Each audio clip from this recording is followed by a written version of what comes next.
Questions for reflection.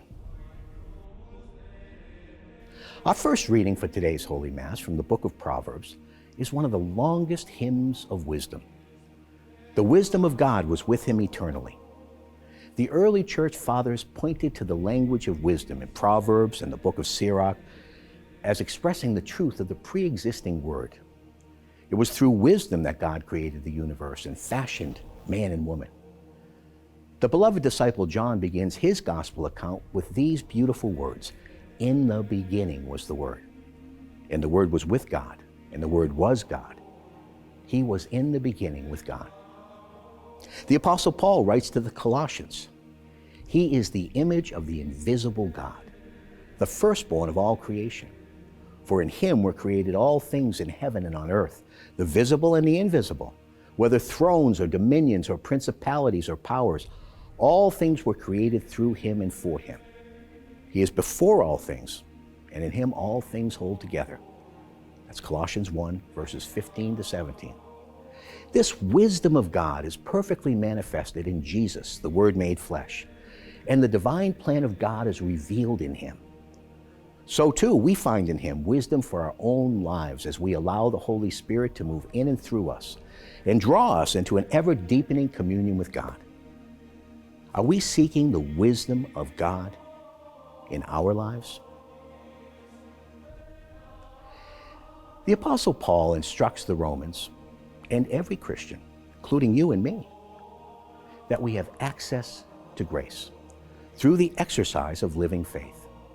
And it is that grace which makes us able to make spiritual progress, not in spite of struggles and difficulties, but actually through them. The Christian tradition instructs us that even undeserved and unmerited suffering, when joined in love to the sufferings of Jesus Christ, can produce extraordinary fruit within us and then through us as we change. This is a part of the teaching on the mystery of suffering in the Christian life. St. Jose Maria Escriva once wrote, and I quote, "The great Christian revolution has been to convert pain into fruitful suffering and to turn a bad thing into something good. We have deprived the devil of this weapon, and with it we can conquer eternity." End quote. How do we treat those circumstances that cause us to struggle? How do we deal with what we find unpleasant? Do we practice an adult form of avoidance and run, acting as if it will all just go away, like when children cover their eyes? Or do we believe that even unpleasant things and difficult people can actually be gifts from the hands of a loving God, who invites us to walk in the way of his Son? How do we deal with unresolved conflicts or troubling relationships? Do we work toward resolution, making love our aim? Or do we avoid them, thinking they will just go away if we pretend they don't exist?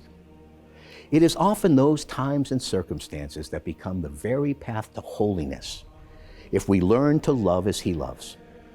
Our Christian vocation is to live as he lives, to love as he loves, and to thereby become holy as he is holy.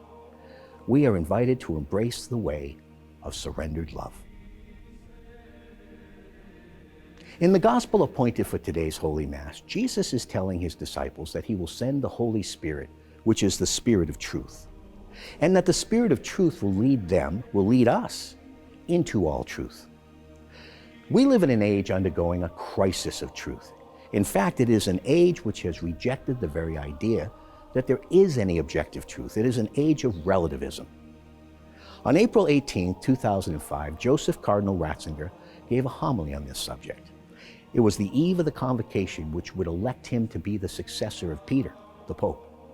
And I quote from that homily: "How many winds of doctrine we have known in recent decades, how many ideological currents, how many ways of thinking. The small boat of thought of many Christians has often been tossed about by these waves, thrown from one extreme to the other, from Marxism to liberalism, even to libertinism, from collectivism to radical individualism, from atheism to a vague religious mysticism, from agnosticism to syncretism, and so forth.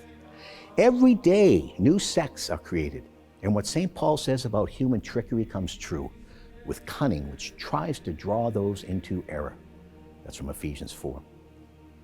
Having a clear faith based on the creed of the church is often labeled today as fundamentalism, whereas relativism, which is letting oneself be tossed and swept along by every wind of teaching, looks like the only attitude which is acceptable in today's standards.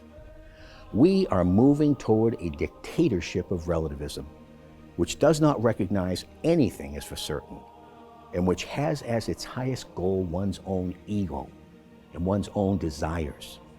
He continued, however, we have a different goal, the Son of God, true man. He is the measure of true humanism. Being an adult means having a faith which does not follow the waves of today's fashions or the latest novelties. A faith which is deeply rooted in friendship with Christ is adult and mature. It is this friendship which opens us up to all that is good and gives us the knowledge to judge true from false and deceit from truth. We must become mature in this adult faith." End quote. Do we embrace Jesus Christ as the way, the truth, and the life? Do we have a clear faith based upon the creed of the church? Are we growing in an adult faith?